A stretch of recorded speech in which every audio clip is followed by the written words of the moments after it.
Hello दोस्तों, कैसे हैं? तो आप लोग, स्वागत है आप लोगों का लैब्स टू लर्न में। चलिए, जैसे कि आप अपन लोगों ने पिछली क्लास में पढ़ा था भाग एक के बारे में, और अनुसूचियाँ, अनुच्छेद और भाग के बारे में जाना था, और भाग एक अपन लोग पूरा समाप्त कर चुके थे।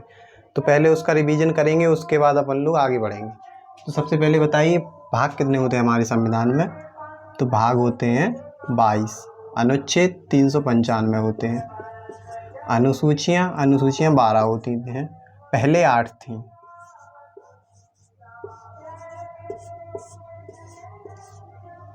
पहले 8 होती थी। चलिए, इतना हो गया। अब भाग एक के बारे में जानते हैं। भाग एक में 1 से 4 तक आर्टिकल आते हैं। रिवीजन करते हैं, आप लोग भी साथ साथ दोहराते चलिए। जैसे कि भाग एक, भारत राज्यों का यूनियन है। आर्टिकल 1। आर्टिकल 2, संसद विदेशी राज्यों को भारत में मिला सकती है। आर्टिकल 3, संसद भारतीय राज्य में कोई भी चेंज कर सकती है, नाम बदल सकती है, उसको तोड़ के 2 कर सकती है, कुछ भी कर सकती है। आर्टिकल 4, जब 2-3 पर संसद कार्य कर रही हो तो स्वयं राष्ट्रपति भी हस्तक्षेप नहीं करते। अब चलिए पढ़ते हैं आज भाग 2 के बारे में। एक तो पढ़ चुके अपन लोग कल। इसको संविधान में बनने का टाइम वैसे सब लोगों को पता ही होगा, लेकिन मैं बता देता हूँ एक बार। 3 ईयर, 3 साल। 3 साल मतलब 2 माह, 2 साल 11 माह और 18 दिन। ये अप्रोक्स टाइम है, ये एग्जैक्ट टाइम है। चलिए, तो अब भाग 2 के बारे में जानते हैं। पहले अपन लोग जानेंगे कि नागरिकता। भाग 2 में है नागरिकता। तो नागरिकता जानेंगे, नागरिकता मिलने से क्या होता है, नहीं हो तो क्या होता है, ये सब जानेंगे। भाग 2, भाग 2। इसमें आर्टिकल 5 से लेके 11 तक है, और इसमें नागरिकता का वर्णन है। नागरिकता, जैसे कि अपन लोगों के पास भारत की नागरिकता है, और किसी देश के पास, जैसे अमेरिका के लोगों के पास वहाँ की नागरिकता है। तो जैसे अपन के पास भारत की नागरिकता है, तो क्या खासियत कि अपन लोगों के पास भारत की नागरिकता है। जैसे कि अपन लोगों के पास भारत की नागरिकता है, तो अपने पास वोट देने का अधिकार है। किसी भी पार्टी को अपन स्वतंत्र तरीके से वोट दे सकते हैं। कोई भी बड़े स्तर पर नौकरी पा सकते हैं। कोई भी चुनाव में खड़े हो सकते हैं। कोई भी राष्ट्रपति, उपराष्ट्रपति, प्रधानमंत्री, कोई भी किसी भी पद के लिए एलिजिबल होंगे अपन लोग। तो ये होती है नागरिकता। और जिसके पास नागरिकता नहीं है, वो देश में तो रह सकता है, अपने कुछ दिन के लिए घूमने आ सकता है, लेकिन ये कोई ना वोट डाल सकता है, कुछ भी नहीं कर सकता। मतलब वोट नहीं डाल सकता है, कोई भी बड़ी नौकरी पर नहीं आ सकता है, ये सब नहीं होता है। चलिए, तो अपन लोग नागरिकता के बारे में जानते हैं। नागरिकता का सबसे पहले वर्णन।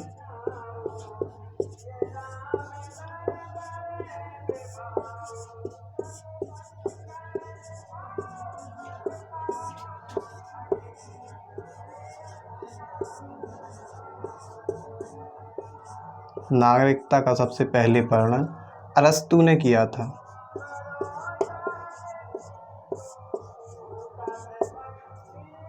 ये नोट करते चलिए आप लोग, क्वेश्चन पूछ सकता है एग्जाम में। नागरिकता का सबसे पहले वर्णन अरस्तू ने किया था। इसके बाद अपने देश में कैसी नागरिकता है? तो नागरिकता एक हरी नागरिकता है। जैसे कि समझते हैं अपन लोग, जैसे अपन लोग, मैं उत्तर प्रदेश में रहता हूँ, तो ऐसा तो है नहीं कि जो उत्तर प्रदेश में रहता हूँ तो मैं कहूँगा मेरे पास उत्तर प्रदेश की नागरिकता है। नहीं, भारत की नागरिकता है मेरे पास, तो इसलिए अपने यहाँ की एक ही नागरिकता है। कोई ये नहीं कह सकता मेरे पास उत्तर प्रदेश की है, पंजाब की है। मतलब एक ही नागरिकता है, भारत की ही नागरिकता है, होती है अकेली। चलिए, तो अब आगे आर्टिकल्स के बारे में पढ़ते हैं अपन लोग।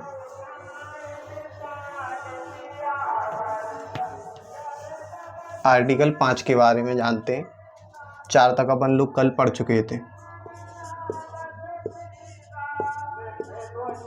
अनुच्छेद, इसको इंग्लिश में आर्टिकल बोलते हैं। अनुच्छेद 5। जैसे कि अनुच्छेद के 5 में कहा गया है कि संविधान के प्रारंभ में नागरिकता। संविधान के प्रारंभ में नागरिकता।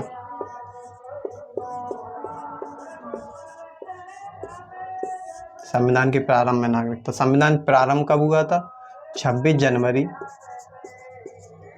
1950 को संविधान के प्रारंभ में नागरिकता 26 जनवरी 1950 को हमारा संविधान प्रारंभ हुआ था। तो इसमें 3 पॉइंट आते हैं, ए बी सी, भाग ए, भाग बी, भाग सी। तो ए में कहा गया है कि जिसका जन्म भारत में हुआ हो,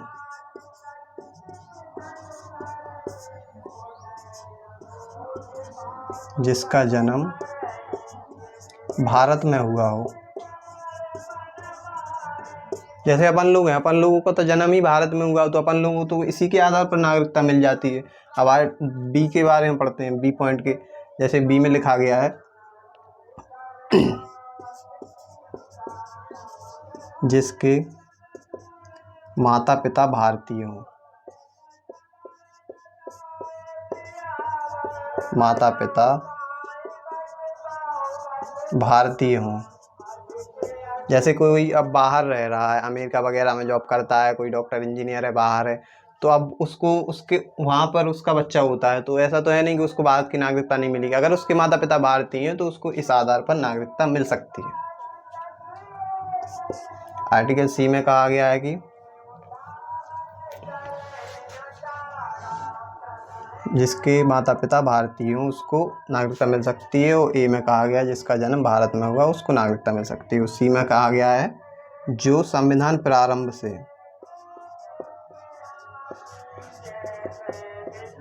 संविधान प्रारंभ के 5 साल पहले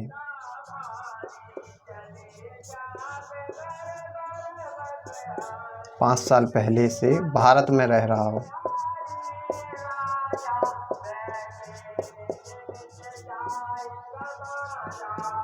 सी में कहा गया जो संविधान के 5 साल पहले से भारत में रह रहा हो तो उसको भी नागरिकता दे देंगे।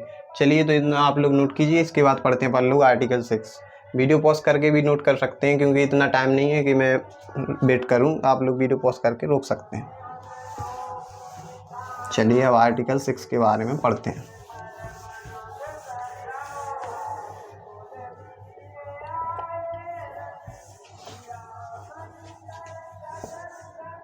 आर्टिकल 6 पाकिस्तान से भारत आए लोगों की नागरिकता।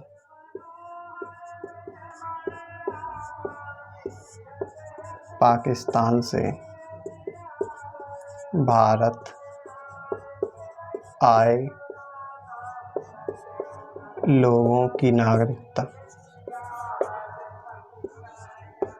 आप लोग साथ साथ नोट करते चलिए। पाकिस्तान से भारत आए लोगों की नागरिकता, इसमें भी 2 पॉइंट है। इसमें एक परमिट नियम लग जाता है। परमिट ये 19 जुलाई 1948 से स्टार्ट है। 19 जुलाई 1948। चलिए, इसमें 2 पॉइंट है, ए एंड बी। ए कहता है कि अगर 19 जुलाई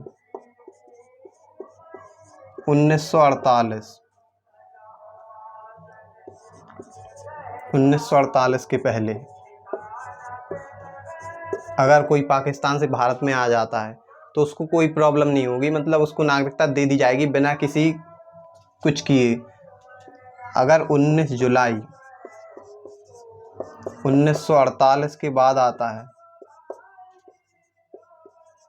तो उस पर परमिट नियम लग जाएगा, और 6 मंथ के बाद उसको 6 मंथ के बाद नागरिकता दी जाएगी। उसमें परमिट लग जाएगा 6 मंथ के लिए।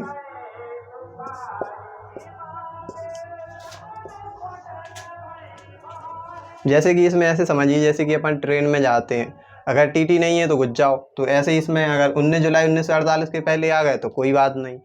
अगर 19 जुलाई 1948 के बाद आए तो 6 मंथ का परमिट नियम लगेगा और आपको नागरिकता मिल जाएगी। चलिए, तो अब आर्टिकल 6 खत्म हुआ, नोट करिए।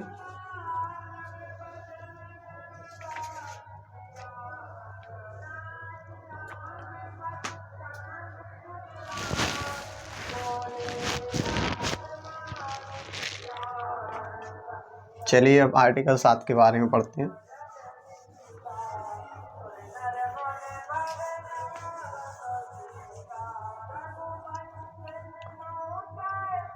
आर्टिकल 7 में कहा गया भारत से पाकिस्तान गए लोगों की नागरिकता। अभी पढ़ा था अपन ने 6 में, पाकिस्तान से भारत गए लोगों की नागरिकता। अब भारत से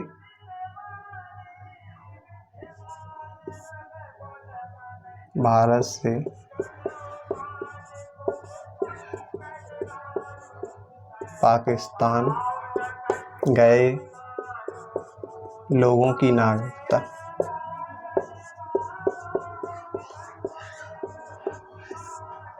जैसे कोई है, वो पाकिस्तान चला गया आज़ादी के पहले, जब भारत का विभाजन नहीं हुआ था, तो उसको पता चला कि विभाजन होने वाला है, तो वो वापस आना चाहता है। जैसे सुबह का भूला अगर शाम को वापस आ जाए, तो अपन लोग उसको ऐसा थोड़ी नागरिकता नहीं देंगे। तो उसको उसमें भी एक नियम था, जैसे 17 मार्च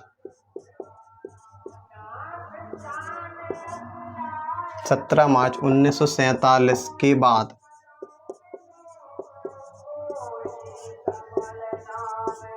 कोई पाकिस्तान गया है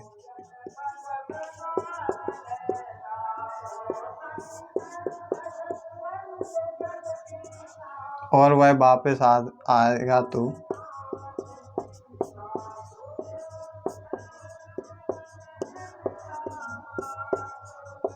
वापस आता है तो 6 मंथ रजिस्ट्रेशन के बाद उसको नागरिकता दी जाएगी।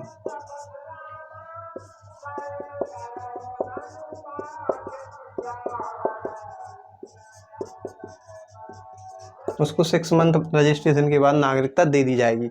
चलिए नोट करिए इतना, ये आर्टिकल 7 था। अब इसके बाद पढ़ते हैं अपन लोग आर्टिकल 8 के बारे में। आर्टिकल 8 छोटा सा ही है, कुछ नहीं है उसमें ज़्यादा, नोट कर लिया होगा। वीडियो पॉज करके आप लोग नोट भी कर सकते हैं जैसे। चलिए आर्टिकल 8 के बारे में पढ़ते हैं।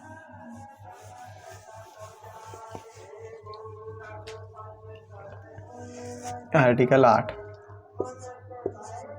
8 में जैसे भारत के बाहर रह रहा बच्चा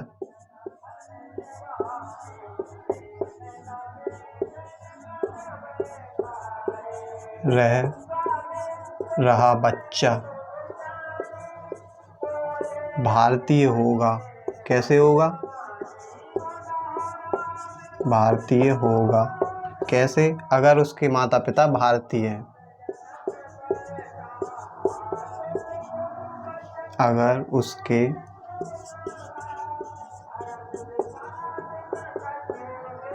माता पिता भारतीय हैं। अगर उसके माता पिता भारतीय। आर्टिकल 8 इतना ही है। पढ़ते हैं अपन लोग आर्टिकल 9 के बारे में।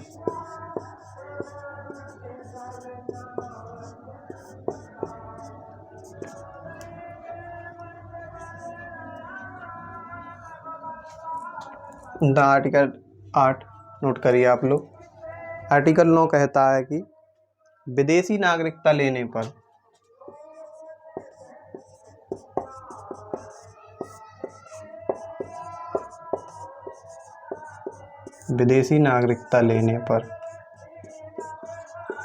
भारतीय नागरिकता समाप्त हो जाएगी।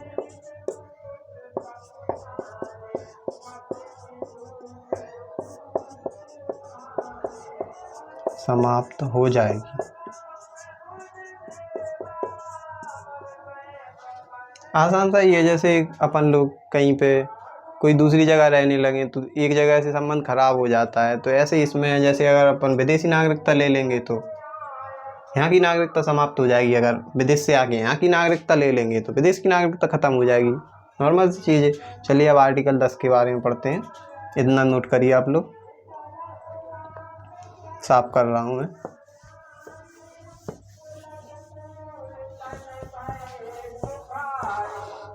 अनुच्छेद 10, आपकी नागरिकता का बना रहना फिक्स है।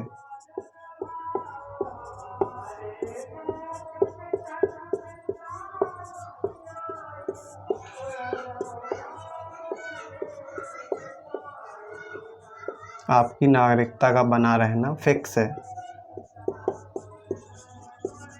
कब तक फिक्स है? जब तक कि आप देश के विरुद्ध कार्य नहीं करते। जब तक आप देश के विरुद्ध कार्य नहीं करते।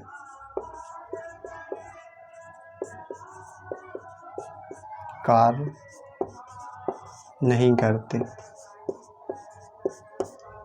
देश के विरुद्ध कार्य मतलब जैसे कि पाकिस्तान और भारत का युद्ध हो गया और पता चला अपन लोग पहुंचे और कोई कर रहा पाकिस्तान जिंदाबाद पाकिस्तान जिंदाबाद, तो ऐसे थोड़ी होता है।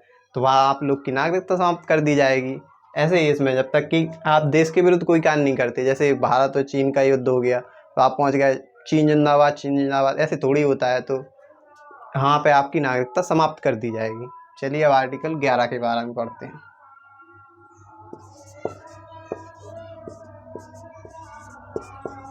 अनुच्छेद 11 लास्ट आर्टिकल है। अनुच्छेद 11 में क्या कहा गया है कि नागरिकता संबंधी कानून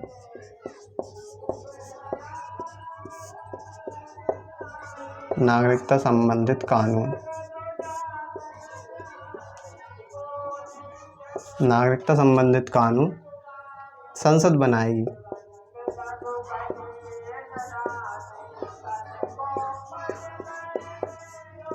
संसद का कौन सा मंत्रालय बनाएगा? तो गृह मंत्रालय बनाएगा।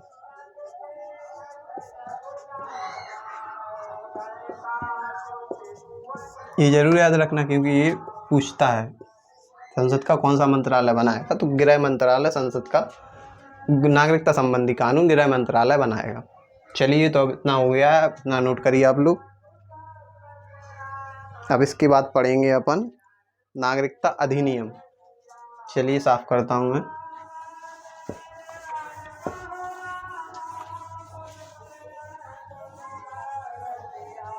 नागरिकता अधिनियम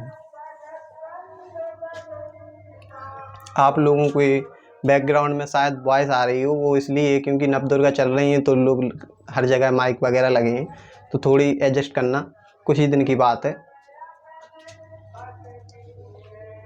नागरिकता अधिनियम पढ़ते हैं अपन लोग।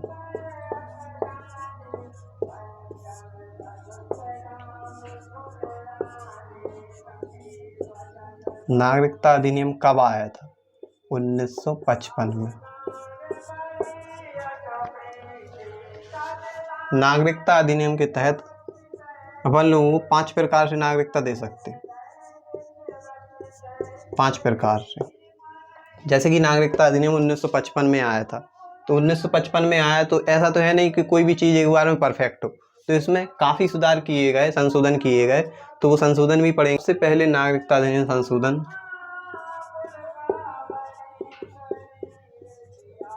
संशोधन बहुत जरूरी है, याद रखना। सबसे पहले 1989 में हुआ था, 1989, फिर हुआ 1992, उसके बाद हुआ 2003 में, उसके बाद हुआ 2005 में। ये संशोधन हुए थे। अब पढ़ते हैं अपन लोग 5 प्रकार से किस प्रकार नागरिकता मिलती है। 5 प्रकार पढ़ेंगे अपन लोग। पहला है जन्म के आधार पर।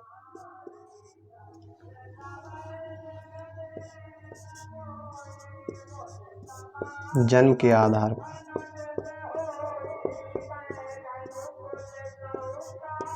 जन्म के आधार पर पहले था कि पहले जन्म के आधार पर किसी को भी नागरिकता, जैसे कि किसी ने भी भारत में जन्म लिया तो उसको नागरिकता मिल जाएगी, वो उसके माता पिता कहीं से भी हों, कुछ भी हों।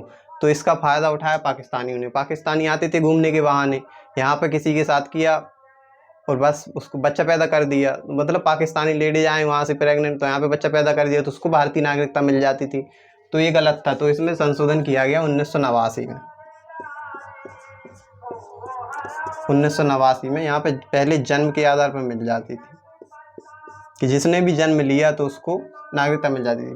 फिर 1989 में संशोधन हुआ कि माता या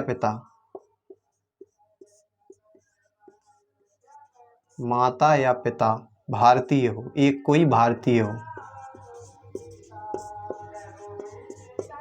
तो इसमें भी प्रॉब्लम थी, जैसे कि माता या पिता कोई भी भारतीय हो। जैसे कि कोई पाकिस्तान से आया लड़का, तो वहाँ ने यहाँ पे कोई उसने रिलेशन बनाया, तो वहाँ पे माता भारतीय हो गई, तो उसको इस हिसाब से नागरिकता मिल जाएगी। उसका बच्चा पाकिस्तानी हो जाएगा तो यहाँ पे उसको भारतीय नागरिकता मिल जाएगी, तब भी प्रॉब्लम थी। तो इसमें एक और संशोधन हुआ 2003 में।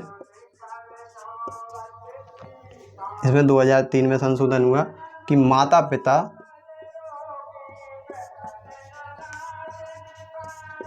दोनों के पास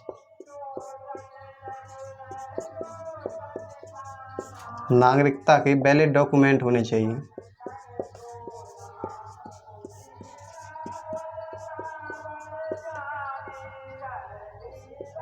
वैलिड डॉक्यूमेंट होने चाहिए।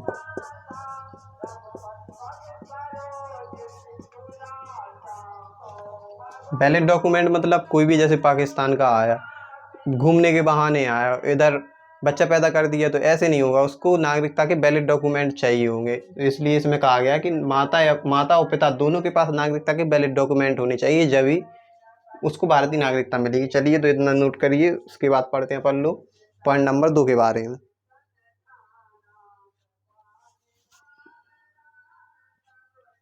नोट कर लिया होगा आपने, चलो मिटाते हैं इतना।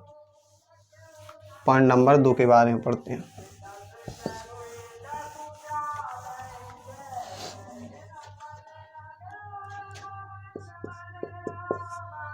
इसमें है वंश के आधार पर नागरिकता।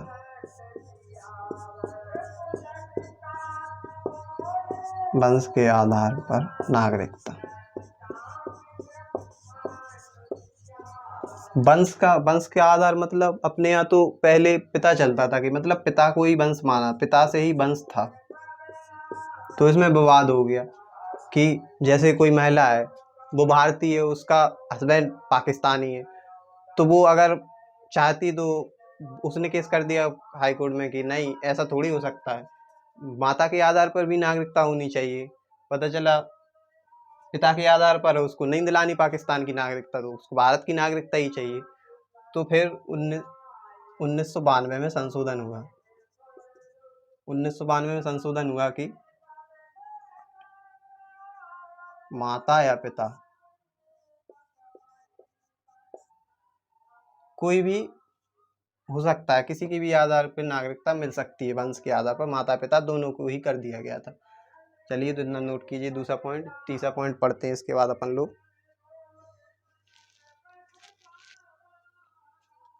तीसरा पॉइंट है अपना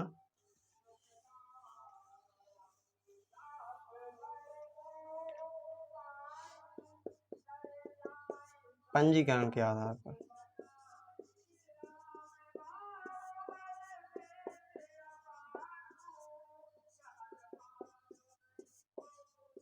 पंजीकरण के आधार पर। पंजीकरण के आधार पर मतलब कैसे? पंजीकरण के आधार पर एक चीज कॉमन थी कि जैसे कि 7 साल से भारत में रह रहा हो, जब वो पंजीकरण कर सकता है। अगर 7 साल से भारत में है तो वो पंजीकरण के आधार पर नागरिकता ले सकता है। इसमें ऐसा नहीं है कि जैसे कि कोई 7 साल से भारत में रह रहा है तो उसको नागरिकता मिल ही जाएगी, नहीं, ऐसा नहीं है। अगर कोई 7 साल से भारत में रह रहा है, अगर सरकार संसद चाहती है तो देगी, नहीं चाहती तो नहीं देगी नागरिकता। वो तो वैसे ही हो गया जैसे कि अपन लोग ग्रेजुएशन कर लेते। अब जरूरी थोड़ी है ग्रेजुएशन कर ली तो अपन का CGL क्वालिफाई हो ही जाएगा, ऐसे ही इसका सिस्टम है। चलिए, तो अब पढ़ते हैं अपन लोग पॉइंट नंबर 4 के बारे में। इतना नोट कीजिए। Point number 4। पॉइंट नंबर 4 में है देशीकरण के आधार पर। देशीकरण के आधार पर। देशीकरण के आधार पर मतलब कोई एक भाषा जानने, अपन को कोई मतलब कोई विदेशी है तो उसको देशीकरण के आधार पर नागरिकता चाहिए, तो उसको कोई एक भारतीय भाषा आनी चाहिए। 22 भाषा हैं तो 22 में से एक भाषा आनी चाहिए, भारतीय भाषा आनी चाहिए ये, और विज्ञान एवं कला में रुचि होनी चाहिए।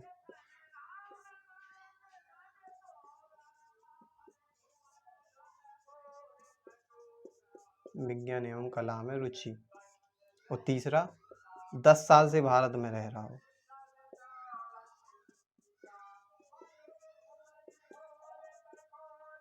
देशीकरण के आधार पर अपन लोगों को फायदा ही है, जैसे कोई विदेशी इंजीनियर है, डॉक्टर है वगैरह, कोई अच्छा साइंटिस्ट है, तो अपन लोगों को फायदा है। तो अपन लोग इसके आधार पर मतलब उसके एलिजिबिलिटी है ये कि उसको एक भारतीय भाषा आनी चाहिए, उसको 10 साल से वो भारत में रह रहा हो और विज्ञान एवं कला में रुचि जानता हो, तो अपन लोगों के लिए प्रॉफिट ही है, तो इसके देशीकरण के आधार पर नागरिकता दे देते हैं अपन लोग।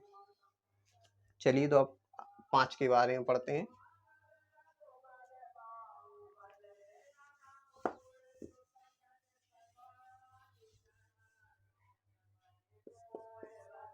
अर्जित भूमि के आधार पर।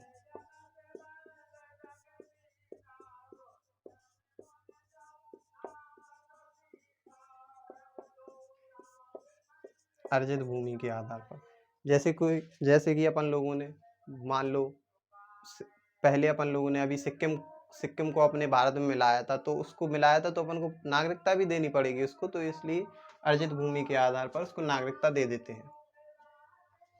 तो ये हो गए 5 पॉइंट। चलिए, आज के लिए इतना ही रखते हैं। Thank you. जय हिंद।